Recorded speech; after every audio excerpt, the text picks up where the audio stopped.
Hello guys, bersama saya lagi dalam Alright Nopo Channel Gempak. Dan akhirnya sahabat-sahabat semua, kita mengetahui keputusan yang dinanti-nantikan pada PRK di Dun Pelangai, Negeri Pahang, yang mana geng keranggah daripada PAS dan Bersatu ini seringkali memberikan harapan, kononnya kalau mereka menang mereka boleh tubuhkan kerajaan, menggantikan kerajaan di Negeri Pahang ini. Sahabat-sahabat semua, apa yang berlaku? Akhirnya mereka tinggal menggigit jari kerana rakyat dan warga Dun Pelangai menolak politik sempit, politik makian, politik memainkan sentimen bangsa agama, sahabat-sahabat semua. Jadi mari kita dengar pencerahan daripada Lokman Adam.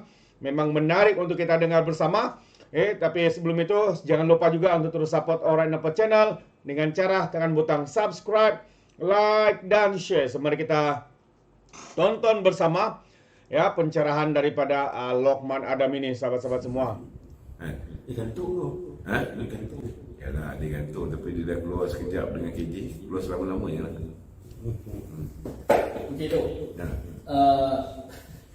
Perikatan Nasional ni dia masih memainkan watak kerengga tu dekat Pahang ni. Dia kata kalau dia menang kursi Pelangai ni, dia ada jumlah 18 kerusi dan dia boleh mentadbir kerajaan. Kalau dia menang di Pelangai, dia ada 18, kita ada 16. 16 kita campur lagi 8. Kata harapan.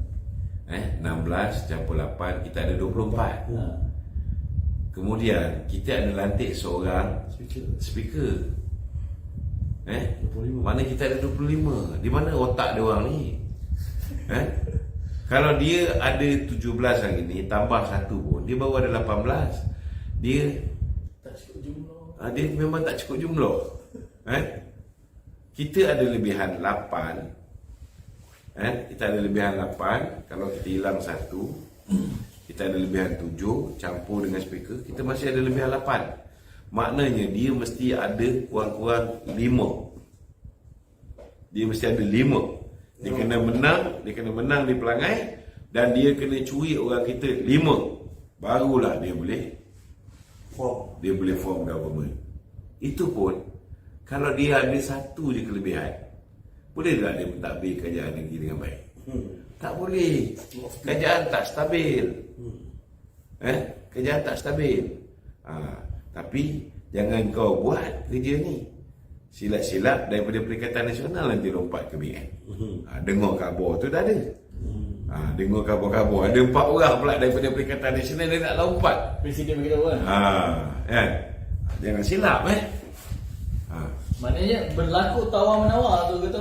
Tak adalah berlaku tawar-menawar. Berlakunya orang yang dah tak boleh tahan. Orang dah tahu bahawa potensi untuk menumbangkan kerajaan persekutuan tak ada. Apa kejadah nak jadikan kerajaan negeri yang sealiran dengan kerajaan persekutuan tiba-tiba jadi kerajaan negeri pembangkang? Tak kena gila. Wakil rakyat mana yang nak buat kerja ni?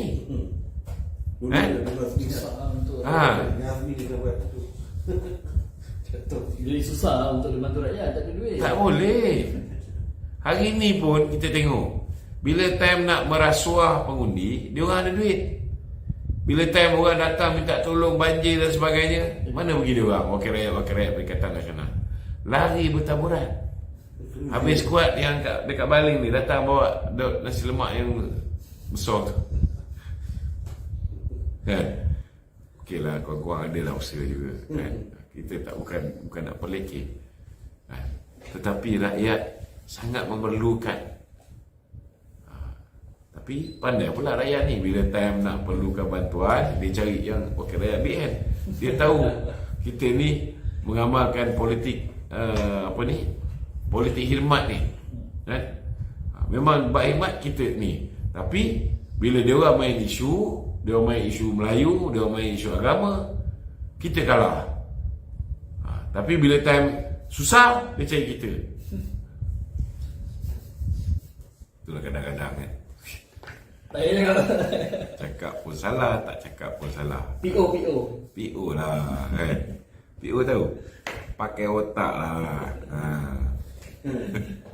Okey, ada satu hantaran media sosial ni kan. Hamzah lah, Hamzah Zainuddin. Hamzah. Dia menyifatkan kerajaan kita ni langsung tak buat kerja. Lepas tu dia kata dia bandingkan perbandingan harga negara Thailand dengan kita ni tau. Dia sampai blaming dia cakap kerajaan tak buat lah itulah. Apa? Dia nak bandingkan apa? Harga barang. beras. Harga beras kita ni lebih murah daripada Thailand. Padahal Thailand ni kaya dengan beras je. Tapi harga beras kita lebih murah daripada Thailand. Cakap tu pakai otak. Fikirlah dulu, buatlah homework. Jangan kau ingat pasal minyak masak yang anak kau sembunyikan saja. Kan? Tak cakap tu pakai otak. Cakap mesti melalui dengan menggunakan fakta-fakta. Buatlah sedikit research. Kan? Buat, pergi tengok. Perbandingan harga beras ni kita paling murah tau dekat rantau Asia ni. Sebelum tu Vietnam murah sikit daripada kita.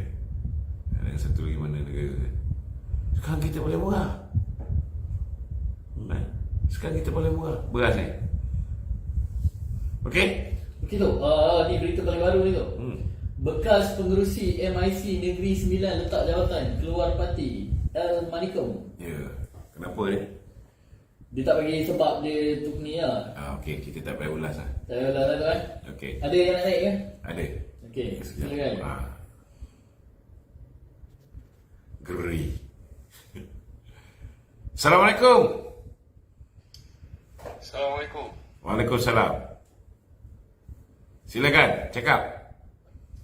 Ya tu, Ya. pasal beras ni. Boleh lagi. Saya Okey. tak tahu Datuk tahu dah kau belum. Tapi apa? Alhamdulillah kerajaan orang kata apa Mengambil langkah-langkah sepatutnya campur tangan. kita nampak. Ya. Tapi Nabi tak Datuk bulan lepas saja Ibrahim kata orang kata apa? Kalau kamu sorok beras, kita akan ambil tindakan apa semua. Ya. Harga padi pula mereka turunkan. Sebelum ni harga padi sebab lah ni Kedah tengah duk tuai padi. Sebelum kerajaan ambil langkah intervensi tu, harga padi boleh pergi 1,700 ke 1,800. Tapi lah ni petani tengah mengeluh lah sebab mereka telah turunkan harga padi dari pintu kilang ni 1,200 ke 1,300 lah. Okey. Minta Datuk ulas sikit. Adakah negara kita ni tengah dikuasai oleh kartel-kartel padi dan beras dan kartel-kartel lain ya? Saya nak ulas ni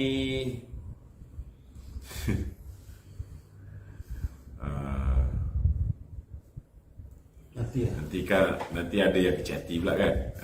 Itu masalah dia kan. Tapi saya rasa langkah kerajaan yang dah buat sekarang ni banyak dah membantu petani-petani. Kita pun tahu bahawa bila mana PM minta Sep Mota bagi 10 juta, dia bagi 10 juta. Lepas tu minta lagi 50 juta, dia bagi 50 juta.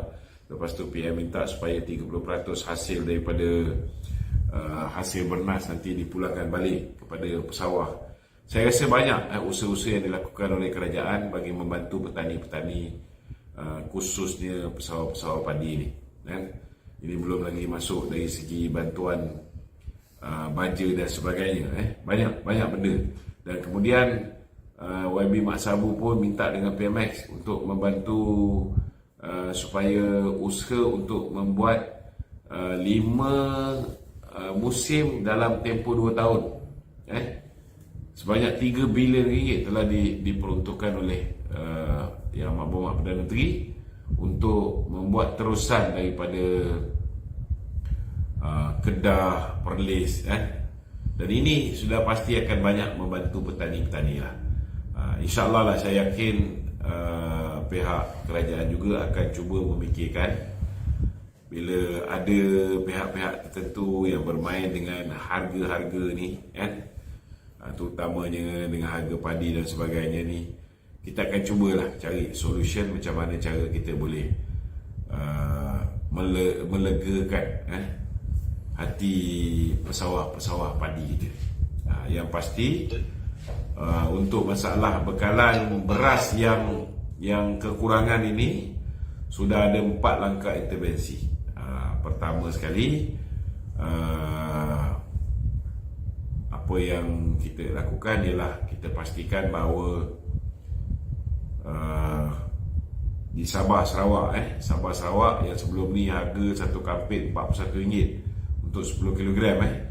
Selepas ni mereka akan dapat subsidi oleh kerajaan. Kerajaan subsidi, dan selepas ini mereka boleh beli dengan harga RM31 saja. Beras import tau, RM31 saja satu kampit 10 kg. Kemudian kerajaan tahu bahawa kebanyakan daripada premis kerajaan ataupun agensi-agensi kerajaan, pembekalan kepada pihak kerajaan biasa guna beras import, beras tempatan. Sekarang ni nak pastikan yang 5% penggunaan beras tempatan yang dulunya ialah mereka yang bekal pada agensi kerajaan ni. Lepas ni orang yang bekal pada agensi kerajaan tak boleh beli beras tempatan. Mereka kena pakai beras import, tapi mereka dapat dengan harga RM3,200 satu tan. Harga pintu gudang. RM3,200 satu tan. Hampir 50 kg. Ini untuk yang 50 kg, 50 kg. Sebab orang pakai banyak lah. Kemudian yang ketiga, pasukan Pegahas. itu yang keempat. Kosarindo. Sebelum tu kita ada nombor satu apa tadi? Okey. Kemudian kita ada operasi beras putih tempatan. Ini pihak custom, pihak KPDN, pihak polis, pihak Makis, mereka akan pergi semua gudang-gudang simpan beras, kilang-kilang simpan beras. Kita akan pergi pasar raya, kedai runcit dan sebagainya. Kita akan ambil sampel. So bila dapat sampling ni, kita akan buat analisis makmal. Kalau didapati beras ni ada campuran beras tempatan dengan beras import, maka pihak yang mencampurkan ni, yang membungkus semula beras tempatan jadikan beras import ni, kerana harga beras import mahal, orang ni semua akan diambil tindakan, sama ada dipenjarakan ataupun didenda. Siapa yang sembunyikan beras, siapa yang menjual dengan harga yang berlebihan, kita ada akta kawalan harga dan anti pencatutan. Semua ni akan kita ambil tindakan, insya-Allah lepas ni. Ada salah satu lagi yang tak sebut. Okey, ada lagi? Okey, tu. Saya harap orang kata apa, isu beras ni kita ambil pengajaran lah. Sebab macam sebelum langkah-langkah ni diambil pun, bila kita tanya Datuk Seri pun, Datuk cakap orang kata apa, jawapan tu untuk alih perhatian, macam peniaga beli secara berlebih-lebihan, orang simpan stok apa semua. Sedangkan dia bukannya orang kata apa, dekat pasar kita tak dapat. Masalahnya peruncit pun tak dapat beras tu. Okey. Sampai dia macam ni. Tu berapa kali dia abang, dia penurunan, orang kata apa, penurunan stok beras bro yang dia dapat tu memang dia panic buying pun sebahagian daripada punca dia, kan? Ya. Dia pertama sekali dia pasal El Nino juga menyumbang kepada 18 buah negara tak ekspor lagi beras. Bila dia orang ni tak ekspor beras, kita ada kekurangan beras import. Bila kita ada kekurangan beras import, orang yang sebelum ini makan beras import, bila beras import ni penawaran dia kurang, permintaan dia masih sama, jadi harga tu dia naik, kan? Tak, benda ni, teori ni, ini bukan teori main-main. Sebab orang yang dulu makan beras mahal ni, dia dah balik makan beras tempatan. Bila beras tempatan tu, orang yang makan beras import tu dia dah makan beras tempatan, ya. Datuk dah ulang benda tu banyak kali. Kita Ah. faham pasal faktor global ni apa semua. So, tak, nanti. Bagi saya Kalau kata- explain sikit lagi. Pinjam telinga dalam seminit 2. Okey? Baik. Bila orang dah semua berpindah pergi beras tempatan, stok yang boleh bertahan 1 bulan, seminggu pertama dah habis. Tambah pula yang Seminggu pertama dah habis. Bila seminggu pertama dah habis, ada tempat dia dapat bekalan beras tempatan, ada tempat langsung tak dapat. Itu kena faham. Memang betul lah you cakap tadi.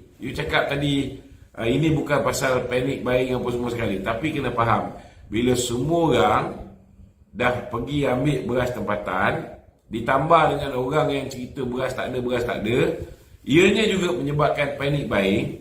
Tempat yang masih ada beras tempatan, biasa orang beli 2 kampit, orang dah beli 4 kampit, orang dah beli 6 kampit, orang dah beli 10 kampit, dia simpan beras tu. Maka makin cepatlah beras tu tak ada di pasaran. Dan itu menyebabkan last kali pemborong pun bila dia hantar beras import saja, dia tak hantar beras tempatan lagi. Betul pula. Okey. Dia tu kalau ikutlah Token Maidin ni dia dah cakap pasal sebelum benda ni jadi heboh lagi, pengurangan orang kata apa, pengurangan bekalan beras tempatan tu yang dia dapat. Kalau nak kata panic buying apa semua ni, benda tu jadi dah lepas tau. Okey. Saya nak tanya dengan you lah. You rasa dia dapat maklumat tu daripada mana? Siapa? Maidin. Dia dapat maklumat daripada mana? Ah. Dia dapat daripada dia punya ni lah, dia punya outlet dia. Macam Okey. dia kata, Dia dapat daripada outlet dia kan. Tapi setiap benda yang berlaku tu, dia mesti ada punca dia. Punca dia apa? Dia akan melalui kerajaan juga. Punca dia apa? punca dia macam kita cakap sebelum-sebelum ni lah, El Nino apa semua berat. Itulah dia. Masalahnya Datuk. Maknanya betul lah. Tu ada. Dia betul. Cuma rakyat ni dia tak mau dengar masalah El Nino ke apa benda ke. Bila time beras tak ada dekat pasaran, dia terus cakap ini PMX ni, itulah celaka lah, itulah inilah, kerajaan haram jadah lah apa semua sekali. Sebab mereka tak boleh terima hakikat dia bahawa harga beras import ni menjadi mahal kerana masalah El Nino. Bila masalah El Nino berlaku, kemudian orang tak boleh ekspor benda tu keluar kerana keperluan dalam negara dia sendiri pun tak cukup. Bila dah tak ada beras import ni menjadi mahal. Bila beras import jadi mahal, orang yang biasa beli beras import, dia akan berpindah pergi beras tempatan. So, kalau dulu ada 1 juta orang kongsi contohnya lah 100,000 beg, kan? Sekarang ni ada 2 juta orang kongsi 100,000 beg. Cukup tak cukup? Belum lagi tambah tukar kambing. Terbaik sahabat semua. Itu dia soal jawab daripada pendengar penonton bersama dengan Lokman. Tapi awal tadi sahabat semua, bagaimana kita lihat geng-geng kerangga daripada PAS ini memberikan harapan palsu ya kepada penyokong mereka. Kononnya mereka boleh tubuh kerajaan, boleh ganti kerajaan Pahang sekiranya mereka menang. Itu adalah satu kenyataan yang kita boleh anggap sebagai satu kenyataan yang menipu, berbohong, memberikan harapan palsu agar mendapat sokongan. Akhirnya apa yang berlaku? Rakyat di Dun Pelangai menolak mereka secara total karena mereka tahu ya dengan politik sempit, dengan politik perkauman, memainkan sentimen agama dan bangsa, politik makian, menfitnah ini tidak lagi ya diterima di negeri-negeri seperti ini. Yang pertamanya seperti apa yang berlaku di negeri Johor, dan yang sekarang ini adalah di Dun Pelangai ini. Kita lihat rakyat menolak politik seperti ini, melainkan di negeri-negeri tempat kekuatan mereka, di Kelantan, Terengganu, Kedah yang sudah diberus kepala otak penyokong mereka untuk terus membenci kerajaan pemimpin yang ada pada hari ini. Itulah dia. Jadi terima kasih kerana bersama dengan kita dan juga mendengar pencerahan daripada Lokman Adam ini memang padu terbaik. Jadi sekiranya anda mau berikan sebarang komen, anda boleh berikan komen dalam ruangan komen. Tapi ingat, komen dengan cara berhema. Jadi terima kasih. Izinkan saya untuk mengundurkan diri dan seperti biasa, peribahasa mengatakan, tak apapun kangkap, 2 tahun keinginan. Dalam bahasa Melayunya, tepuk dadah, tanya selera. Sekian saja daripada Alright Nopal Channel. Kita berjumpa lagi dalam info dan update yang seterusnya. Sekian. Bye-bye.